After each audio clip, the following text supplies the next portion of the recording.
मोठी महत्वाची बातमी पाकिस्तानकडून हे भ्याड हल्ले आता रात्रीच्या अंधारात सुरू झालेले आहेत आणि आपण बघतोय की आपल्या मिसाइल्सनं हे सगळे हल्ले जे आहेत ते हाणून पाडण्यात आलेले आहेत, ड्रोन जे आहेत ते पाडण्यात आलेले आहेत, परंतु सुरक्षेचा उपाय, खबरदारीचा उपाय, भारतीयांच्या सुरक्षेसाठी म्हणून हे सगळे ड्रोन हल्ले जे ते परतवण्यात आलेले आहेत, परंतु ब्लॅकआउट करण्यात आलेलं आहे।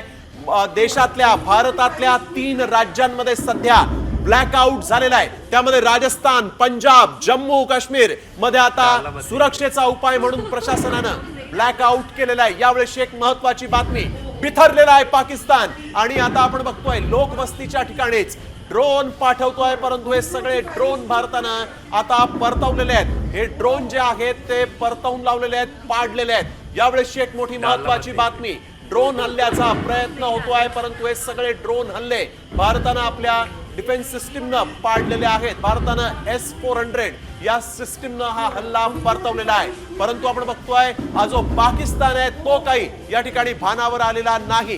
कुपवाडामध्ये पाकिस्ताननं गोळीबार केलेला आहे। पाकिस्तानच्या हल्ल्याला भारत देखील आता प्रत्युत्तर देतोय। LOC वर शस्त्रसंधीचं 22 तारखेपासून रोज उल्लंघन होत आहे आणि आता तर थेट जम्मूवर पाकनं हल्ला केलेला आहे आणि या ठिकाणी हवाई हद्दीमध्ये ड्रोन दिसल्यानंतर ब्लॅकआउट करण्यात आलेला आहे। राजस्थानमध्ये देखील, राजस्थानचा जो सीमेचा भाग आहे त्या ठिकाणी देखील ड्रोन पाहण्यात आले होते आणि त्यामुळे राजस्थानमध्ये देखील आपण बघतोय ब्लॅकआउट झालेला आहे। राजस्थान नंतर पंजाब मध्ये देखील ब्लॅकआउट करण्यात आलेला आहे। हवाई हद्दीत ड्रोन दिसले आणि त्यानंतर सुरक्षेचा, खबरदारीचा उपाय म्हणून हे ब्लॅकआउट करण्यात येत आहे।